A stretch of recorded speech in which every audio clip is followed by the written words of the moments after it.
na yung 18 na nauna. So unahin kong ipakilala sa inyo si former Sergeant Jeron Valderrama. No? Dati itong miyembro ng Philippine Marine Corps.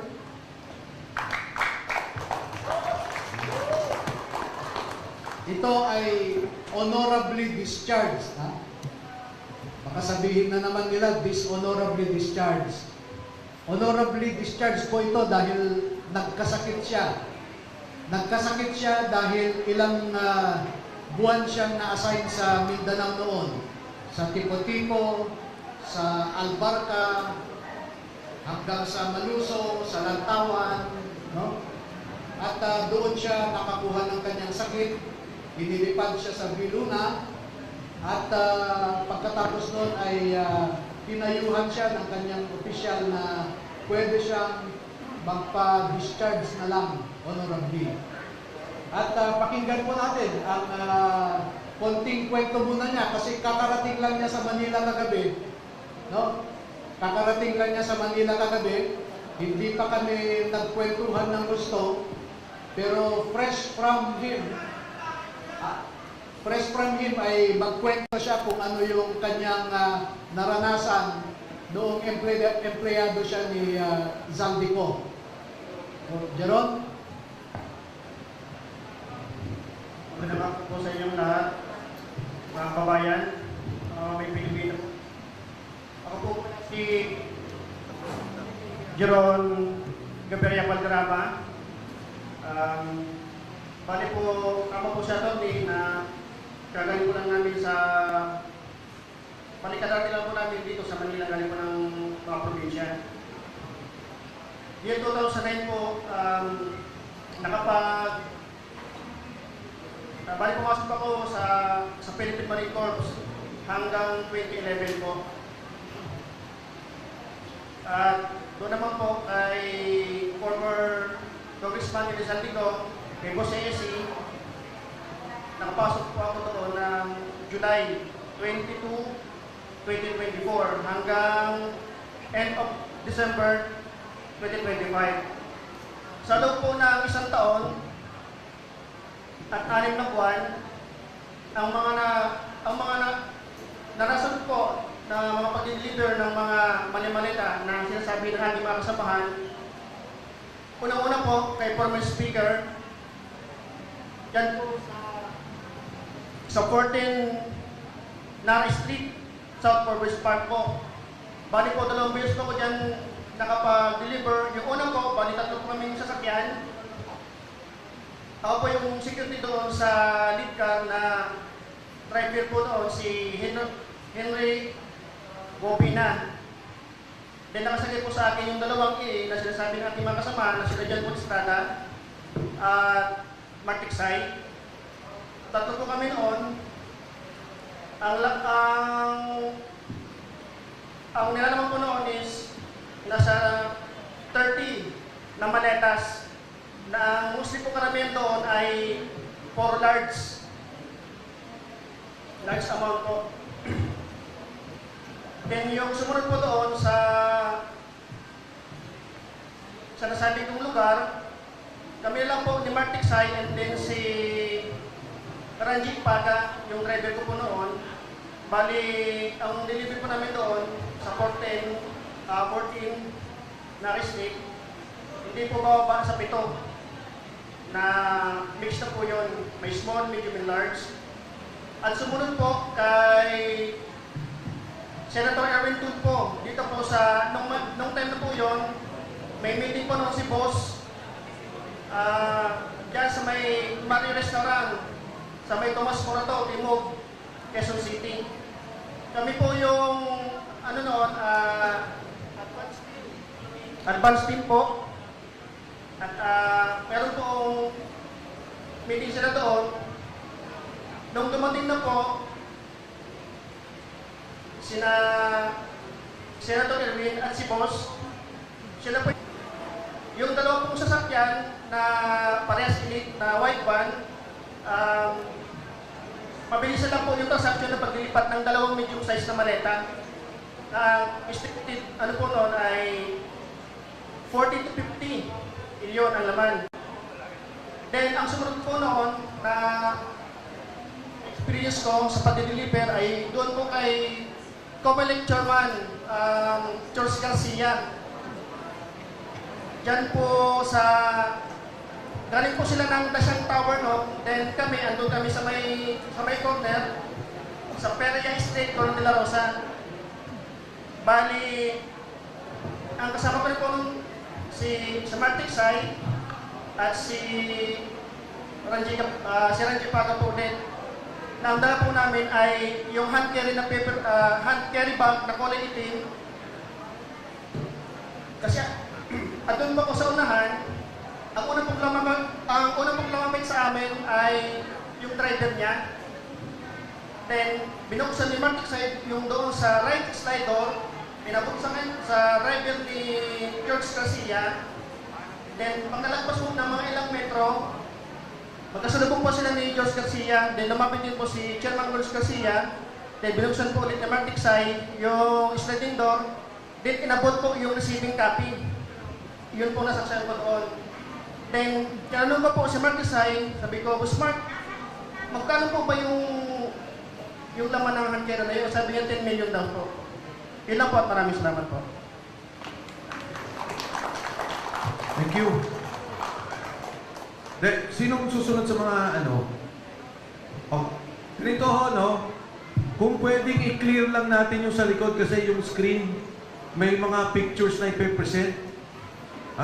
Kumari lang po yung mga nasa likod, i-clear lang natin. Nakikita ba ninyo lahat? Okay. Boss, paki-clear lang muna natin.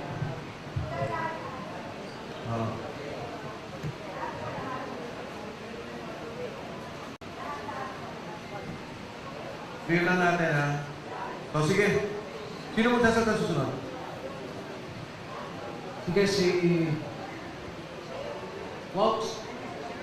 Wops, ikaw? Kahit yung initial lang. Hindi, yung kwento mo. Experience mo. Ito na yung mga individual na more or less affidavit nila. Si Waupan ay kararating lang din po niya kaninang umaga. Ay, hindi, kagabi. Kasi umuwi po siya sa Jensan dahil naapektuhan ang kanyang pamilya sa dumaan na lindol. Pati rin po si Dado. Oh. Umuwi po sila sa Mindanao noong immediately after the earthquake dahil umiiyak yung kanilang mga anak. Siguro affected psychologically. So, dumating po sila kagabi. Hindi ko po natapos yung affidavit nila. So, kung ano lang yung natapos ko base sa una nilang kwento, ay yun ang babasahin siguro niya. Wow.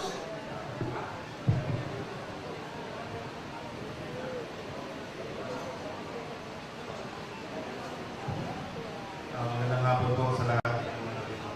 Salamat po sa inyong pagpunta. Ako po si Rosebert Makasasa Opan, Pilipino, nasa 8 gulang at ininirahan sa Taguig City. Matapos na makapanumpa na ayon sa batas, ay nagpapahayag at nagsasalisay ng mga sumusunod. Personal na impormasyon at pinagmulan ng trabaho. Ako ay dating enlisted personnel ng Philippine Marine Corps. Pagkatapos ng aking paglilingkod sa militar, pumasok ako sa pribadong sektor bilang security professional. Ako ay naging dating empleyado ni Ginoong Elisante Esco, nakilala rin sa tawag na Boss ESC o Boss Sandy. Nagtrabaho ako bilang personal assistant at security consultant ni Ginoong ko at ng kanyang pamilya. Ang aking panunungkulan kay Ginoong ko ay nagsimula noong December 4, 2023 hanggang December 2025. At pagkatapos ng kontrata ng marami sa aming mga kasamahan, bagamat ang ilan ay natapos noong Disyembre 2025, ako ay kabilang sa 18 dating empleyado na sa pinagsamang sinumpang salaysay noong Pebrero 23, 2026. kasama ko sa hanay ang iba pang dating enlisted personnel ng Philippine Marine Corps at magkakasama kaming nagsilbi sa ilalim ng security organization ni Ginoong Ko. Bilang bahagi ng aming na tungkulin, kami ay inuutusan na mag-escort sa mga trusted executive assistant ni Ginoong Ko tuwing sila ay magdi-deliver ng pera. Ang mga executive assistant na madalas naming samahan ay sina John Paul Estrada, Mark Tiksay, Joshua Cano at Kirby Paharilyag. Sa loob ng aming grupo, ang operasyon ng paghahatid ng pera ay tinatawag naming basura at may katunayan po kami dito. May screenshot po kami ng message po na talagang basura po ang tawag namin sa pera. Later on siguro ipakita namin sa example po ng yung nasamahan ko pong hello. Example po nung nasamahan kong delivery kasama po si Top Orly Gutesa po, yung unang lumabas sa amin, is noong December 2023. Nag-deliver po kami ng 52 na maleta po, halo-halo po yun. Sa 42 McKinley Road, bahay po ni dating speaker. Kasama ko rin po doon sila Bernard Gumban, Romel Galapon, Cecilio Laroder at si Top Benny Bolantati po.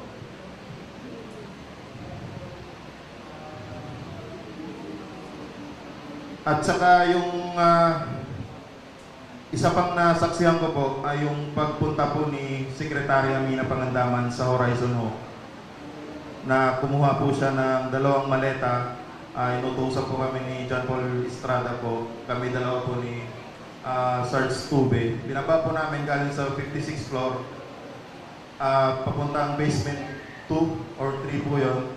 Then kinarga po namin sa sasakyan ni Secretary Amina Pangandaman yung 2 small or medium size na maleta po.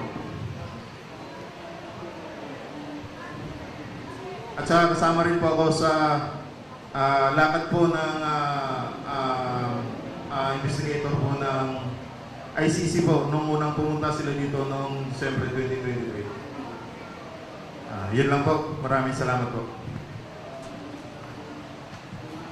Ang isusunod ko pong ipakilala sa inyo ay isa na namang karagdagan sa 18, si